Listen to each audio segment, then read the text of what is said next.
tuloy ang pag-arangkada ng projects ni Kapuso Primetime Queen Marian Rivera. Pero kahit busy siya sa taping para sa bago niyang show, very hands-on pa rin si Marian sa pagiging mommy kay Zia. Yan ang chika ni Aubrey Carampel. First day high ang pakiramdam ni Marian Rivera nang sumabak siya sa unang araw ng taping ng bago niyang pagbibidahang primetime series.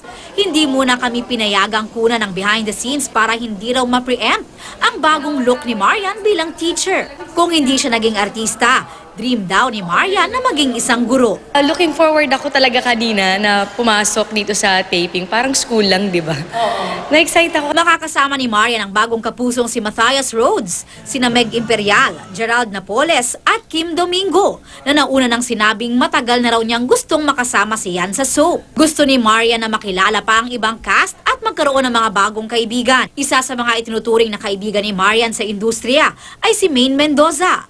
Lingid daw sa kaalaman ng marami, madalas silang nag-uusap ng phenomenal star. Ikinatawangan ng kanilang fans nang i-post ni Marian ang screen grab ng kanilang online chat.